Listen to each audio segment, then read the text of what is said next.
বেশ কিছুদিন পর্যন্তই গাইবান্ধার পলাশবাড়ীতে একটি রাম মূর্তিকে কেন্দ্র করে নির্মাণকে কেন্দ্র করে সেই এলাকায় তৌহিদি জনতার নামে কিংবা তারা নাম পরিবর্তন করে এখন তারা আবার ধর্মীয় সম্প্রীতি রক্ষার নামে সচেতন সমাজ বিভিন্ন নাম ব্যবহার করে তারা যেমন গাইবান্ধা পলাশবাড়ি পাশাপাশি ঢাকা সহ বিভিন্ন জায়গায় বিক্ষোভ সমাবেশ মিছিল বিশেষ করে শুক্রবার হলেই তারা বিভিন্ন কর্মসূচি পালন করে।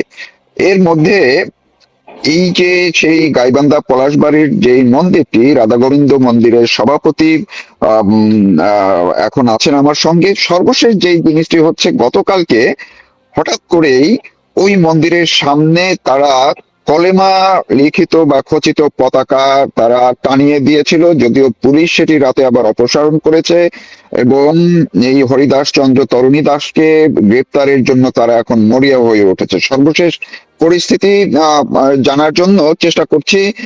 হরিদাস চন্দ্র তরুণী দাস আমার সঙ্গে আছেন, আমি আপনাকে শুভেচ্ছা জানাচ্ছি।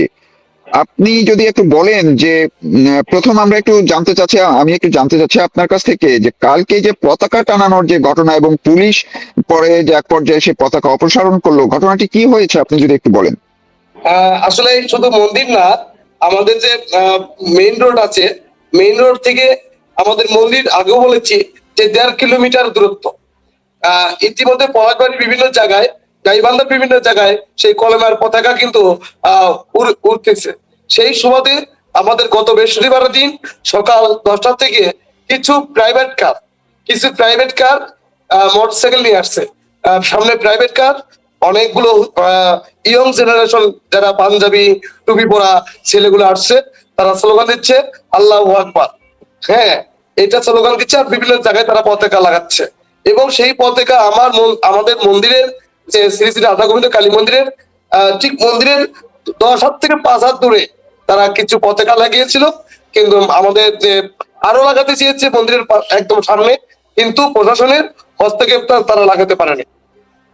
ওইখানে কত সময় ছিল তারা, মানে পতাকাগুলো যতগুলো লাগানো হয়েছিল এটা স্থায়ী ছিল কতক্ষণ, মানে পুলিশ কখন এগুলা তুলে ফেলেছে?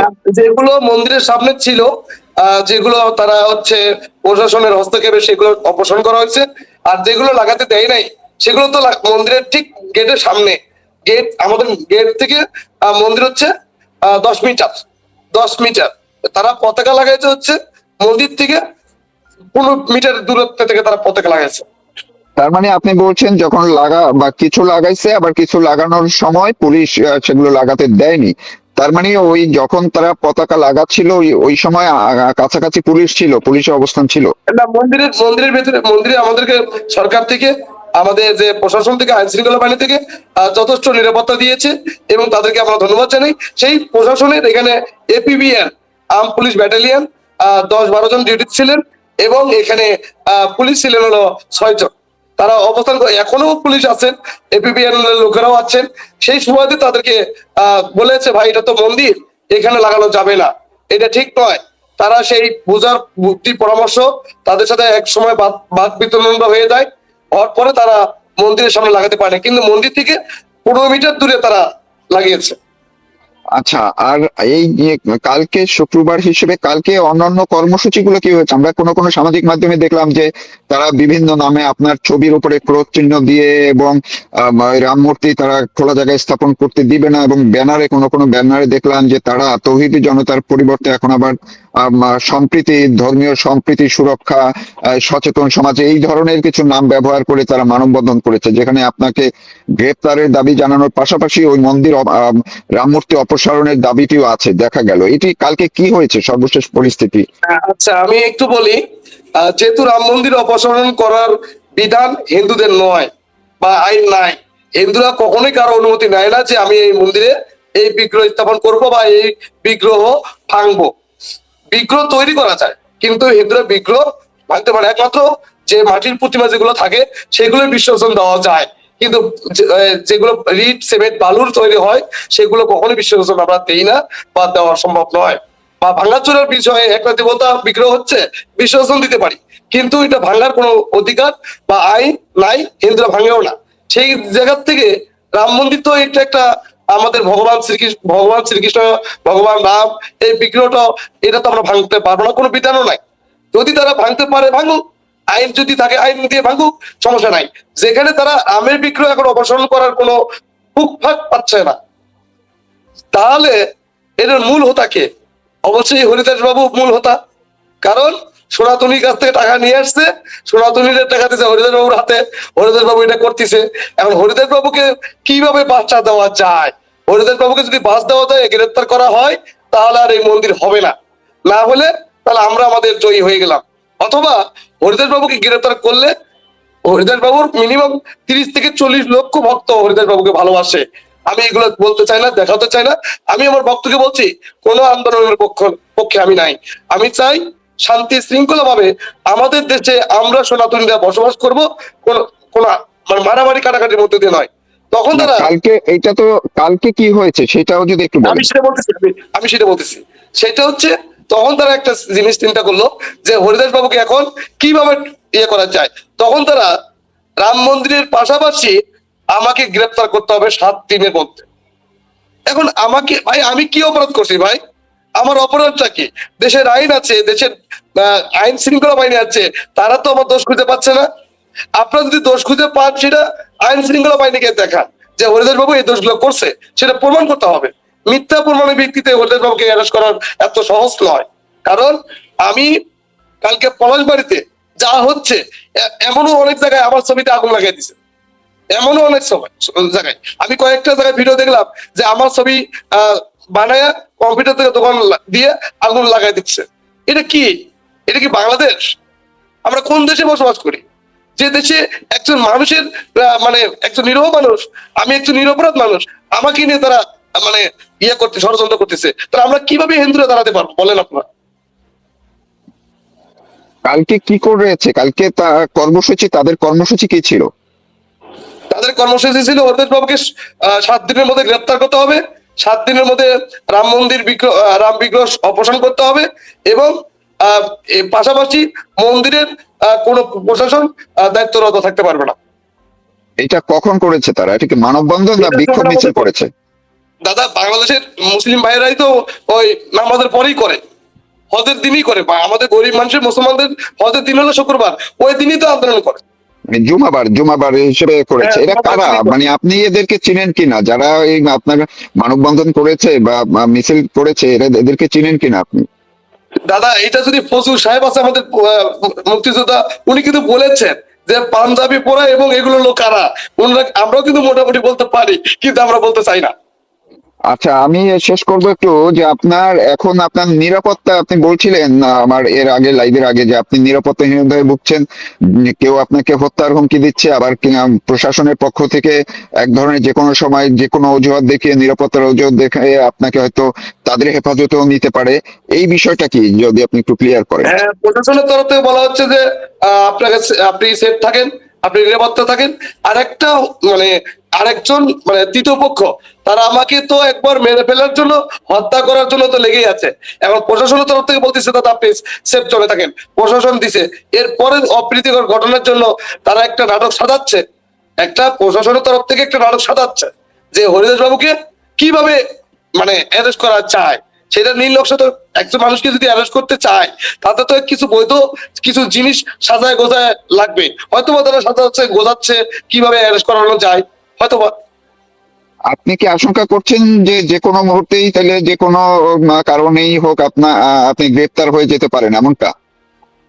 এটা 100% শিওর আমাকে অ্যারেস্ট করবে। কারণ আমি তো ভগবানের মন্দির করছি, আর এটার পেছনে আবার কিছু কিছু লোক এটা ষড়যন্ত্রে লিপ্ত আছে, আমাকে গ্রেপ্তার করবে। আচ্ছা, অনেক ধন্যবাদ আপনাকে, আপনি যে সর্বশেষ তথ্যটুকু জানালেন। দর্শক যারা আমাদের সঙ্গে আছেন কিংবা পরে দেখবেন, গাইবান্ধা পলাশবাড়িতে যে বেশ কিছুদিন পর্যন্তই পরিস্থিতি চলছে, তার একদম সর্বশেষ অংশটুকু আপনারা জানলেন।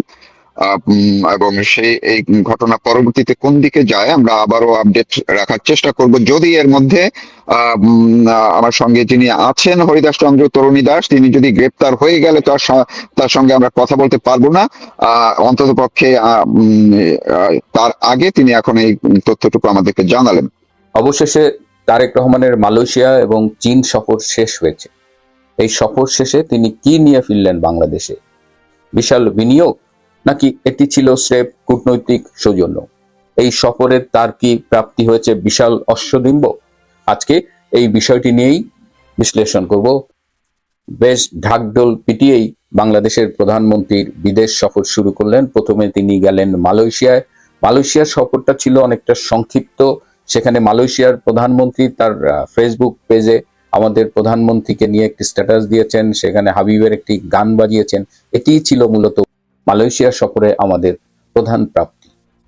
যে আশায় আমাদের যাওয়া হয়েছিল যে মালয়েশিয়ার শ্রম বাজার উন্মুক্ত হবে, বাংলাদেশ থেকে ম্যান পাওয়ার এক্সপোর্ট করা যাবে, সেই বিষয়ে কোনো ডেভেলপমেন্ট নেই। মালয়েশিয়া সরকারের পক্ষ থেকে বাজার খুলে দেওয়া হয়নি। সুতরাং যে মূল উদ্দেশ্যে যাওয়া হয়েছিল সেটি আসলে অর্জিত হয়নি বলা যায়। কিন্তু এই সফরের মূল দৃষ্টি ছিল আমাদের সবার চীন সফর উপলক্ষে। চীনে তিনি 22 তারিখ থেকে 26 তারিখ পর্যন্ত ছিলেন। গতকাল বাংলাদেশে ফিরেছেন। তিনি মূলত ওয়ার্ল্ড ইকোনমিক ফোরামের যে ডাভোস সামার যে সেমিনার ছিল সেখানে অংশগ্রহণ করেছেন। সেই সেমিনার থেকে অবশ্য পাওয়ার তেমন কিছু ছিল না। এর আগে সুইজারল্যান্ডে ডক্টর ইনুস গিয়েছিলেন, 43টা মিটিং করেছেন, একদিন অসংখ্য মিডিয়ায় সাক্ষাৎকার দিয়েছেন, তিনিও ঘোড়ার ডিম নিয়ে ফিরেছিলেন। যাই হোক, এই চীন সফরে তারেক রহমানের সবচেয়ে বড় অর্জন হলো যে প্রতিদিন তার উপদেষ্টা এবং প্রধানমন্ত্রীর কার্যালয়ের মুখপাত্র মিস্টার মাহাদি আমিন তিনি প্রেস কনফারেন্স করতেন। তারেক রহমানের এই সফর কভার করতে যেসব বাংলাদেশি সাংবাদিক গিয়েছেন তাদের নিয়ে তিনি প্রেস কনফারেন্স করতেন, প্রতিদিনের আপডেট দিতেন। তো একদিনের আপডেট শোনার সৌভাগ্য হয়েছে। তো সেই আপডেট শুনে যেটা মনে হয়েছে যে এই সফরের সবচেয়ে বড় সাফল্য হলো যে তিনি চীনের 3জন শীর্ষ পর্যায়ের নেতা বলি বা একেবারে চীনের প্রেসিডেন্ট, প্রধানমন্ত্রীর সমপর্যায়ের প্রিমিয়ার এবং স্পিকার সমপর্যায়ের এই 3জনের সাথেই তিনি মিটিং করেছেন। তারেক রহমানের এই সফরটি ছিল মূলত চীনের যে প্রিমিয়ার লি কিয়াং তার আমন্ত্রণে। শি জিনপিং ভীষণ ব্যস্ত সময় কাটাচ্ছেন। আমি ওদের যে চীনা বার্তা সংস্থা জিনহুয়া সেটা দেখলাম, সেখানে দেখলাম যে কম্বোডিয়ার সাথেও এই চীনা নেতৃবৃন্দের মিটিং হয়েছে এবং সেটি তারা অনেক বেশি হাইলাইট করেছে বাংলাদেশের মিটিং এর চাইতে। যাই হোক, বাংলাদেশ মিটিং সম্পর্কেও সেখানে আছে।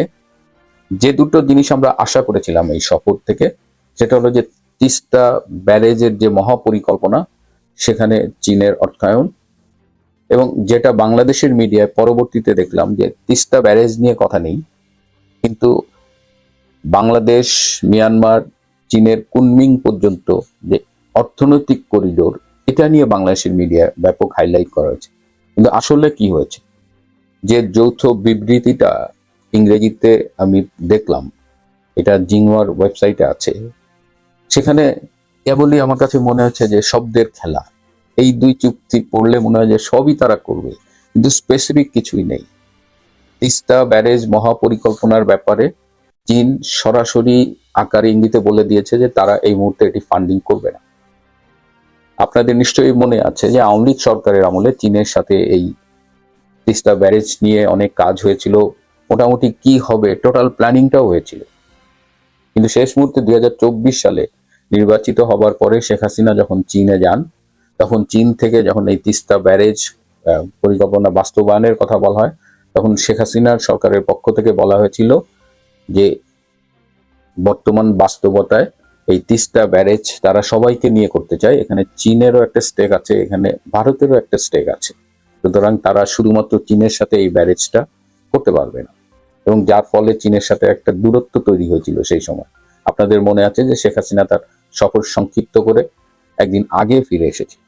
কিন্তু আজকে চীন এই তিস্তা ব্যারেজ করবে কিনা, চীনের কাছে যখন সাহায্য চাইছে বাংলাদেশ সরকার, তখন চীন খুব স্পষ্টভাবে না বলে দিয়েছে। কারণ চীন এই মুহূর্তে ভারতের সাথে সম্পর্ক উন্নয়নে অধিক মনোযোগী, তারা ভারতকে কোনো কারণে চটাতে চায় না। এবং তিস্তা ব্যারেজটা এমন একটা ইস্যু যেখানে যদি শুধুমাত্র ভারত করে তাহলে চীন রুষ্ট হবে, শুধুমাত্র চীন করলে ভারত রুষ্ট হবে।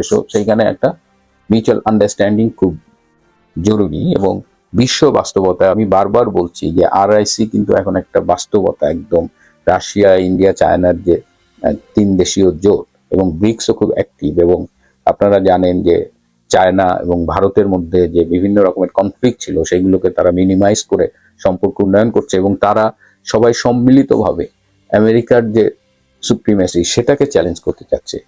তো সেই জায়গা থেকে চীন কখনোই বাংলাদেশের জন্য এই ঝুঁকি নেবে না যে তারা ভারতকে রুষ্ট করবে বা বিশ্ব রাজনীতির যে বর্তমান যে গতি প্রকৃতি সেটিকে ব্যাহত করবে।